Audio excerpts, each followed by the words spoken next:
Question number 7, Jack is asking how to build a course.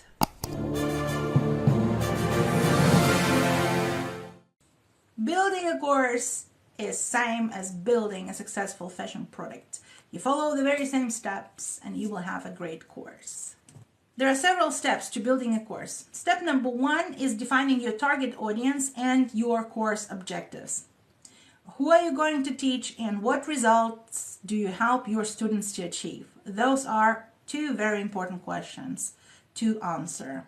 It is always good if your existing clients have asked you to teach them something. It means that you will be building your course based on an existing request, and it means that you already have your first students. The step number 2 is to conduct market research. Even though you have several students who are asking you for a course, you still go out there and you conduct the market research and see who is teaching. Is there anyone out there teaching the very same thing? What's being taught, how it is being taught. You want to investigate what is available on the market and add a wow factor to your course, something that everybody else does not have. What happens if you are conducting your market research and there is no one out there teaching a course like you are planning to teach? Most of the time it is a warning sign, meaning that there is very little to no demand. So competition is fantastic. If there is competition, it means that there is demand for your product. And the only thing you need to do is to create a product that your clients want with a wow factor on the top of that your competition does not have. The third step would be to outline the course content and to determine how do you want to deliver it, the format of the course. Do you want to deliver it in a video, in text, in audio? What interactive elements do you want your course to have? The step number 4 would be to start creating your course materials, including instructional content, quizzes, assignments, and any other elements that support learning. So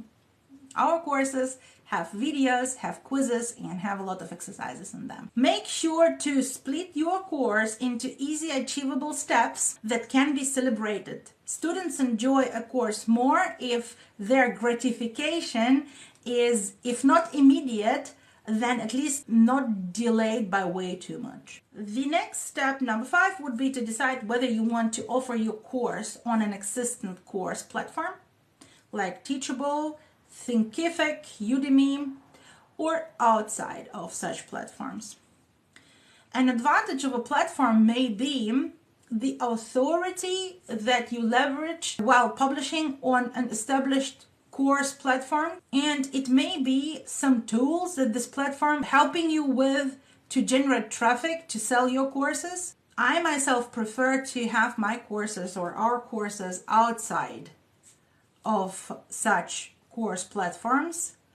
The reason being that when you advertise for your course on a course platform, if the person, the visitor that you brought, does not want your course, they're being offered other courses, they may buy something else there.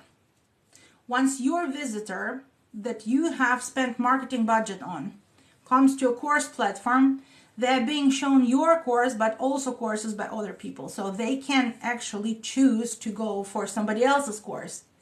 It means that somebody else investing into advertisement may bring you new clients as well. But for me, it is way much more easier to pay for my own traffic and make sure that my unique visitors just see my course. This is why I prefer to have our courses for our company outside of the teaching platforms. And also, I myself have not really seen large evidence of grant support in traffic generation by these platforms. But I have to say that I also did not really dig into it and I did not inform myself. So if you want to make a sophisticated decision, you want to go and investigate these platforms and see how do they help you to sell.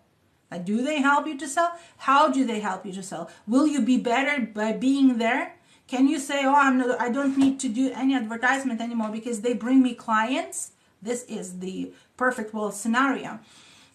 If you have a great support in advertising, if you gain clients without doing that much by yourself, it may be an advantage to be on the course platform. If there is no support whatsoever in terms of sales on those platforms, then the advantage of being there is really doubtful. So in such a case, I would simply run on a standalone platform of your choice. And if you decide to run on a standalone platform, so you have different choices.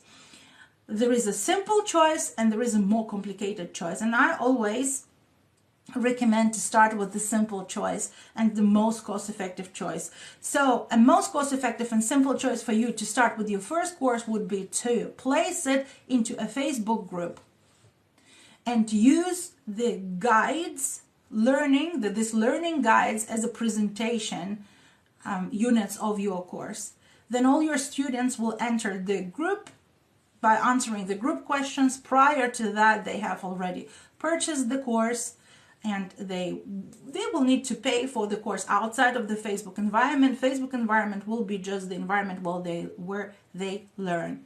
And this is the simplest one. I have taken great courses in the Facebook environment. For example, the course 1000 Subscribers Challenge by Sean Kennel is in the Facebook. So you could really set it up in the very same way. It is simple and it is extremely cost effective. Once you've decided where to go with your course, where to upload it, do you go to the platform or are you staying on Facebook? In the Facebook group, do you take a Kajabi or do you take ClickFunnels? After this, as a next step, you upload your course content to the platform that you have chosen. And once done, you are starting a marketing campaign recruiting your beta members. Those are the members who are entering your program at a competitive price, so you're giving them a great offer. This is a one-time offer they can accept. And your beta students, they help you to evaluate the course, calibrate the course, so they will give you feedback and improvement suggestions, and they will be generating the social proof for your course in form of testimonies. This is why your beta members are entering at an advantageous price, because they are going to generate all these testimonies for you at the end and or during the course, and on the top of that they're going to help you evaluate it and make it better. Once the course is tested with the beta members, you are launching the course as a next step, as step number 8, to the broader audience with a continuous marketing campaign that brings in new members. And this campaign that you are scaling in this step, you have been testing in the previous step. So you have been testing different ways to advertise for your course. You figured out the way, and what you are doing in the step number 8, while launching your campaign to a broader audience, you're simply scaling your previous marketing campaign, putting more ad budget to it. And course building does not end with the launch. You will be continuously updating and improving your course based on student feedback. So this is your step number 9. Of course, you will be asking me how to price your course. Number 1, is the price of your course depends on the size of the problem that you are solving for your clients, or on the amount of joy that you are bringing to your clients. And this is intangible good. You need to investigate it and make a sophisticated decision.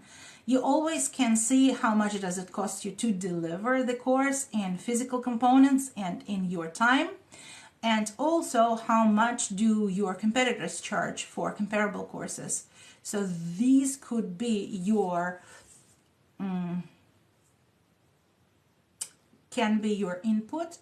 However, you make your decision about the course pricing also based on the size of the problem that you help your clients solve, or on the amount of joy that you deliver to your clients.